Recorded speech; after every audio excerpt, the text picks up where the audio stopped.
Good morning, fourth graders. Welcome to our technology class. This is week 19. So this week we do have a new typing assignment. It is the U, R, and K keys. So please make sure you're keeping up every week. I don't know, maybe you want to circle a big day on your calendar every week or ask a parent to put a reminder in their phone.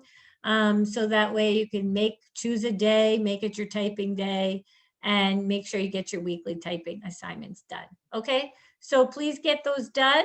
We're going to be moving into our next lesson for internet safety this week. This one I believe is really important. I mean, they're all important, but this is important because it's teaching you guys about what is the difference between private and personal information and what is okay to share online, right? Especially now as you guys are getting older, you're using technology more, maybe your parents are giving you more independence with it. You really have to learn how to be safe, right? Okay. So the question we'll be answering during our lesson is what information is about you is okay to share online. Okay. So let me skip over here.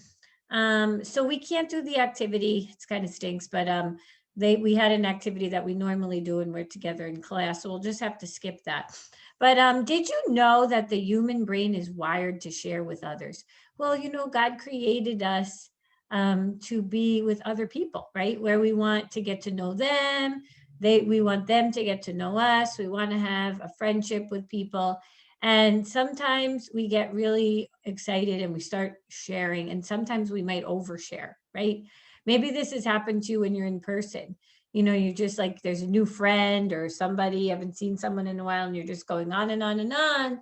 And maybe then afterwards you're like, oh my gosh, did I really just share all that stuff, right? And so sharing is really great. I mean, it's good for your body. It helps you feel good. It helps you learn about other people. It helps you connect with them. And really, it helps both of you to help understand each other. But you do want to also, be cautious, right, about what you share. It could be even be cautious with friends. Not all friends are close friends that we really trust. There may be some friends that we're like, maybe I don't want to share these things with. But absolutely, when you are online, you need to be very careful about what you share because you don't always know who you're talking to, right? And people aren't always who they say they are. So, yes, you may know a friend, but if you just happen to be talking to somebody that's like an online friend, that's when you really do need to be careful because um, there really is, it's kind of on you, right? You have to be responsible about protecting yourself and your information online. So let me put on this video because I think it'll help you guys to understand a little bit more about this, and then we'll talk about it. Take a look in the mirror. What do you see? Yourself, of course. But who are you? What makes you, you? There are lots of things. Your personality, your favorite food, your pet, or your favorite movie. Sharing this personal information on your phone or computer can be a lot of fun and can help you connect with other people. Sharing something fun that happened keeps a great memory alive. And sharing what you know teaches other people new ideas. Before you share, however, it's important to pause and think. Some information about you, like your full name, your address, or your date of birth, can be used to identify you individually.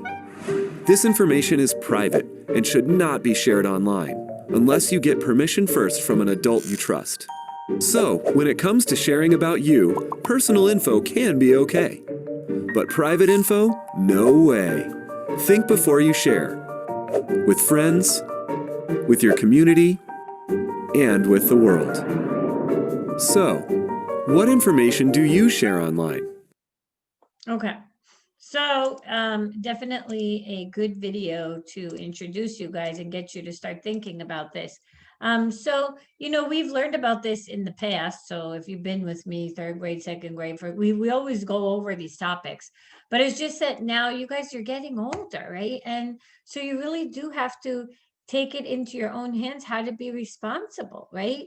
Your parent may not always be with you in the sense that they can come over and say, what are you doing? What are you doing? Maybe they're working or something. And you have to be able to make a good judgment, make a good choice, and know when to go and talk to an adult about something if you're not sure, right? Because that's what it means to be growing up, right? And becoming more independent. So private information are pieces of information where we could identify you, like your address, your full name, right? Where you go to school. We could find you if we had those pieces of information. Now, personal information, we can't really identify you with it. Like if you said that you had brown hair. Well, there's millions of people with brown hair, so we wouldn't really be able to identify you. You have a cat. Plenty of people have cats. You love pizza. Everyone loves pizza, right? So it's like those are types of information that's totally fine to share because you can't really track and identify the person, right? So we're going to be, again, there's an activity here, but we're going to be skipping it since we're not together. But I'm going to show you guys what I want you guys to work on this week. So I want you to pretend, imagine that you had a new student in your class and you were getting to know her. So I want you to think about what is one piece of information that's personal that you would share with the new student. And then what's a piece of private information that you wouldn't share with the new student? So this would definitely help you when you're thinking about, what's okay to share with someone. Okay, so I pulled up this sheet. You might remember this because we did this in the past, and it just gives you some examples where you have to go through. So your full name, would that be considered personal, or would it be considered private? So that would be private, right? Your full name, your first and last name. Your age, that would be personal because you're not giving your date of birth. You're just saying I'm 11, and there's plenty of 11-year-olds out there. Your street address, that would definitely be private, right? If you gave somebody your street address, obviously they can find you. Your email address, I would even say that your email address is pretty much private. I mean, you can give it out, but you just have to know that people then they have your email address, right? Your date of birth, your date of birth is definitely private, something that you wouldn't want to share. Your gender, that's personal because, I mean, there's plenty of boys, plenty of girls. How many brothers and sisters you have. I wish I could. Normally we go through this together, so it kind of stinks. I'm doing it by myself on the video, but that would be personal, right? Favorite band, personal, because it's not really identifying you. Phone number, private. You don't want to give your phone number out to people unless you really know that it's safe. Credit card information, never. If your parents are letting you use it online or something, they should be with you.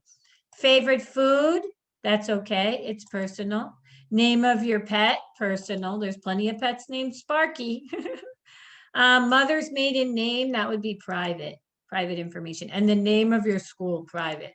So please don't ever give those things out to people. Be very cautious about what you share. So you guys will fill out this sheet here. And then I do have a quiz for you to take. So what is one benefit of sharing information about yourself online? So you're going to answer these, put your name in here. They're multiple choice, and it will give you the score as soon as you submit it. It's a Google quiz.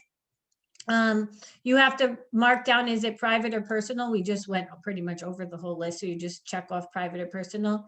Clara receives a message online from someone she does not know asking for her address. The person says she works with Clara's mom and wants to send her mom a birthday card. Why is this a risky situation for Clara? And then what should Clara do if a person who claims to know her mom asks for her address? And then you have 2 more, private or personal. So there's about 7 questions in the quiz. Make sure you check off the multiple choices, press submit, make sure your name is here, first and last name, so I know which grade belongs to who. Type up the answers to these 2 questions and email them over to me. And then you have your typing lessons. And that's all of your work for this week. And start thinking about, what do you share online? I hope that you're only sharing personal information and you're keeping your private information private, because that is very important. Okay, guys? All right, so have a great day and I will see you guys next time. All right, bye.